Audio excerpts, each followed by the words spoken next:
এই চণ্ডীতলার মোড়টায় বিজেপির লোকেরা চিৎকার করে গালাগাল দিয়ে মাথায় দূর থেকে ঢিলকি বল বড় নিউজ বল ছুড়েছে, আমি বুঝতে পারছি না। আমার মাথা দিয়ে রক্ত বেরোচ্ছে। আমি তা সত্ত্বেও আমি আপনাদের কাছে বলতে এসেছি একটাই কথা, আমার আর বলার মতো শক্তি নেই, আমার সত্যি বলার মতো শক্তি নেই। আপনারা বাংলার মানুষ, আপনারা চণ্ডীতলার মানুষ, আপনারাই বিচার করবেন যে এই যে গুন্ডাগর্দি করছে, এই যে এমপিদের দিয়ে মারছে, এটা কি ঠিক হচ্ছে? এখানে কোন জনরোষ টনরোষ নেই। 7-8 জন লোক মিলে বিজেপির 10 জন গেরুয়া ফেটছি ভেবে আমাদের আগে সব কর্মীদের মারধর করছিল, আর এখনো আমাকে পর্যন্ত ছাড়েনি। কৌশিকের মুখ ফাটিয়ে দিয়েছে।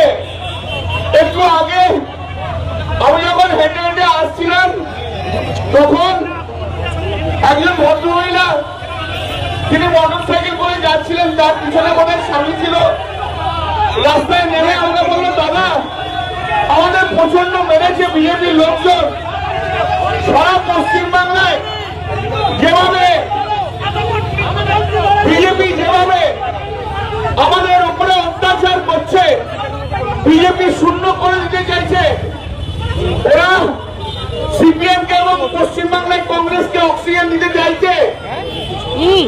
আমি আপনাদের কাছে আমি আবার এই মাইকের মাধ্যম দিয়ে আমি সারা বাংলার মানুষকে একটা জিনিসই বলতে চাই যে আপনারা এই কর্মকে সমর্থন করছেন তো ওদের proceeding, and that point of time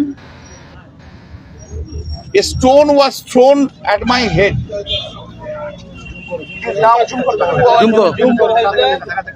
Yes. Yes.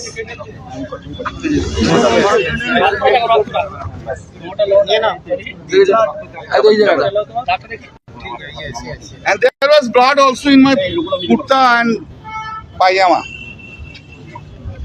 I had fallen down on the road, and that time one CRPF person came and rescued me. I give thanks to that CRPF or CIS. But Bengal police was completely remained silent, mute spectator.